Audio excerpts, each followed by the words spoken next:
summer research program for medical students.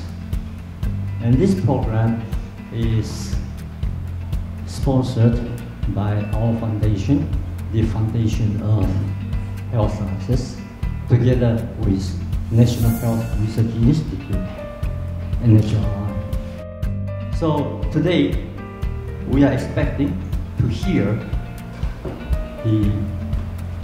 some nice presentations. To all our students, I would like to say to you a few words.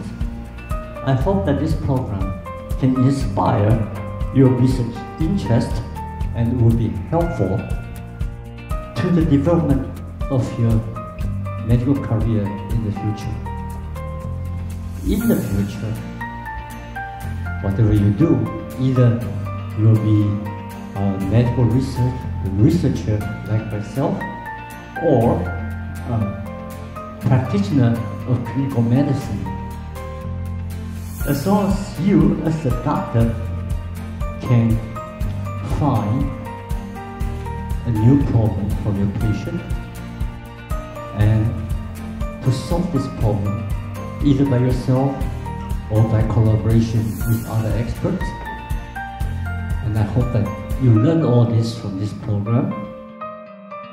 After all, I'll say it's the most important purpose and the spirit of this summer research program for medical students. Thank you very much. So let's start the first section. The first speaker is Tiffany Lee. She's postgrad medical student, Temple Medical University. Her thesis advisor is Professor Eugene Law.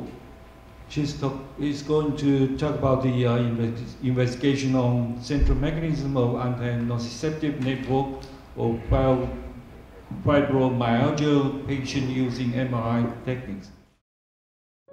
By taking the reference in the Alzheimer's disease patients, we would like to see whether there is any relationship between inflammation in the brain in FM patients. The intensity gradient between the gray matter and the white matter is defined as the white surface, which is indicated by the yellow line here.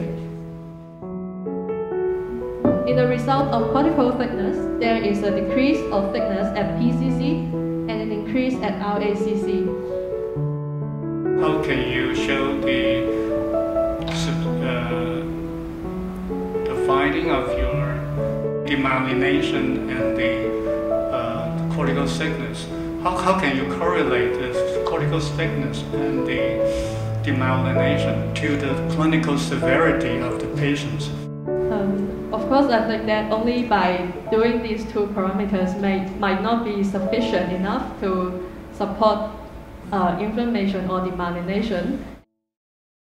We first knocked down the TTP2 and found that the percentage of celiac cell increased. And then we overexpressed TTP2 in cerebellum and found that the percentage of celiac cell increased. We have hypothesized that the truncation of TTP2 might cause the deletion of TTP2 in certain area or cause the aggregation. That's what I come down to my project, and all results indicate that TTP2 plays an important role in cerebellum. Do you have any direct evidence to support TTPK2 and the relationship of TTPK2 and tau hyperphosphorylation? Some research have reported that in the Alzheimer's disease patients, they have higher TTP2 expression level. So I think that might, maybe we can see the TTP2 and the tau in cerebellum. Because they focus on the cortex, so we want to focus it on the cerebellum and scallion. This picture shows the gross appearance of the samples. They are fine-colored in different color degrees of yellow. After in vitro cell culturing experiments, we can get a conclusion that GP60 has the best influence on cell culturing. Thus, we choose these groups for the rest animal experiments to reduce the sacrifice of the animal. When we use the microcarriers for cell culturing, it provides the ability to help cells to resist the oxidative stress. So AP affect RGD and it act on the cell-cell adhesion, right? Yes. Then how it can increase the cell proliferation? It will promote cell to secrete extracellular matrix, and AP will promote cell promote cell to secrete extracellular matrix, and it has been reported that the extracellular matrix will affect the cell proliferation. What is T cell exhaustion? You can see in the picture when a naive CDX T cell is under the condition of high inflammation. CTLA4 has the similar mechanism. This is my summer's major progress. How microRNA regulates exhausted T cells on T cells integer regulation, and tested whether this can prevent the T cell exhaustion and enhance the T cell activation and anti-cancer immunity. How you think which is important, PD-1, TIM-3, or all of them are important for the anti-cancer immunity in breast cancer? By the previous study, we found in clinical data, we found that PD-1 therapy also is a first mechanism which can be an anti-cancer immunity. But we found that in the clinical data, these response rates are not good around as we thought. As far as we know, 70% of total microRNAs are expressed in the mammal's brain. Genomic computing is an epigenetic phenomenon that genes are expressed in the parent of a region-specific manner. So this is our microRNA quantification pipeline. First, we isolate the RNA from the neural tissue of the human and mouse. So we can take advantage of the SNP site to investigate the imprinting status of several genes. I'm wondering what is the phenotype and what can you observe for this knockout mice on the brain development or any defect in the brain? I just started the experiment of the knockout mice, so we only have a preliminary result of the knockout mice. And for now, we can see, regarding the phenotype, the knockout mice is more easily to die from some neural dysfunction, and when we breed the mice. I'm going to start on the section 2. The first one is Chu Chaoliang. He is a 5th grade medical student of Zhongshan Medical University. And the topics he is going to talk about,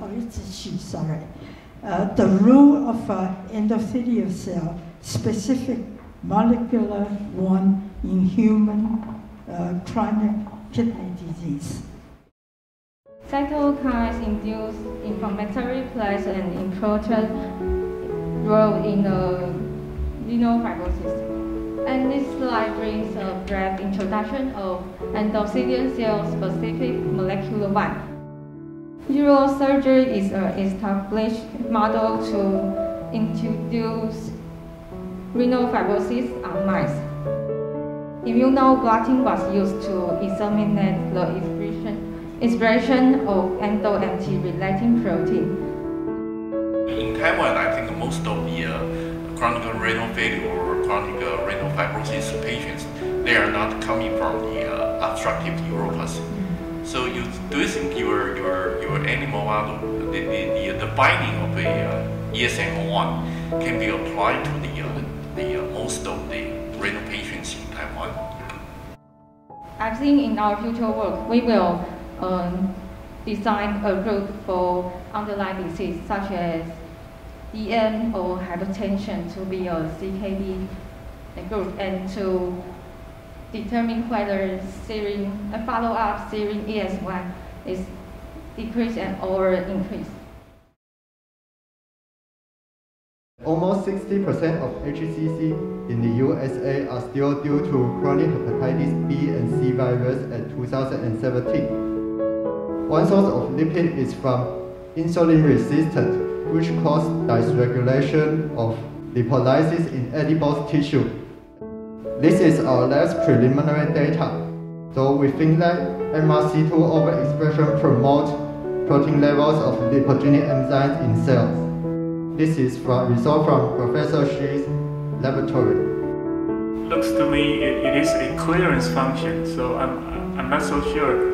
Can you explain why, if we block the mannose receptor to block the uptake and clearance, would improve the lipid accumulation within the body or liver? In our result, that MRC2 affects triglyceride synthesis, and triglyceride synthesis is mainly happens in vesicle, and so we will guess that preferred MRC2 may have also has its function in cytosolic. The mechanism is overproduction of amyloid beta and the impairment of A beta clearance, followed by genomic DNA extraction, standard screening of LOAD risk-associated single nucleotide polymorphism. Mutation on signal peptide indicates the secretion of ApoE would be affected in the brain. It is speculated that the mutation we found on the signal peptide would affect the ApoE secretion in the brain. About the other 20 patients, because you have 22 early onset Alzheimer, and only 2 of them have this kind of a polymorphism. So how do you explain the other 20s? This variant has a very low allele frequency as 0.0002, and there's 2 patients, so possibility of accidental finding would be less. And second is that in this 22 EOAD patient, we found that it might be caused by multi-genetic cause. Therefore, we raise the hypothesis that is TAMs derived IgM and IgF1 could induce chemoresistance to doxorubicin in TNBC. Here we select the cell which can migrate through the migration well within 24 hours. The next question would be, what is the role of TAMs? So let's move to the M2. First, we're going to generate the TAM model via the THP1 induced system. So the TAMs could promote drug resistance by the conditioned medium. The previous has been reported that IGF is important, and your IGF-1R is different from the previous report or the same? For previous research, some researchers have said that IGF-1R is important in chemoresistance, that's right, but they did not mention for TAM. So that's a novelty of this research. And also the chemotherapy, there are many kinds of chemotherapy drug. And for doxorubicin, IGF-1R is absent in this area. This highlights the importance of early diagnosis so as to treat and prevent sudden cardiac death. Regarding pathophysiology, during normal physiology, action potentials would open calcium channels and induce the opening of RI-R2 receptor. Regarding genetic mutations that is associated with CPVT, the following are all identified genetics. This local data could serve as further reference for clinical practice in the future when it comes to making a diagnosis of CPVT in Taiwan. What would you recommend for the clinical care, for the clinical application of the scorecard in the clinical practice? For one, in future practice, I would recommend that there should be more genetics testing for these patients, since it is inheritable, so they can know that whether other family members have this mutation as well, and to treat earlier. And also regarding the scorecard, as before, there are some VUS variants identified. And environmental stressors can cause overproduction of reactive oxygen species. The base excision repair and neo-1 DNA glycosidase can repair oxidative base damage. Tyrosine hydroxylase is the rate-limiting enzyme for dopamine production. Without DNA glycosylase, DNA damage will accumulate and neural degeneration will be enhanced. I did not see any specific foci in the nucleus. And do you think the exertion repair DNA damage is suitable to be assessed by the gamma H2A staining? I have read about a research paper said that if there is an excess of DNA damage in the nucleus, such as the picture presented now, the foci, it will not be presented as foci, but rather as a disseminated signal throughout the nucleus, which I assume it was in this case.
Excellent awardee, Liu Jianping.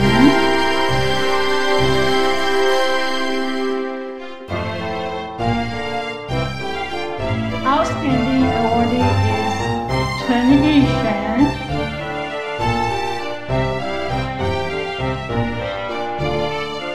Top awardee is Xu Jianian.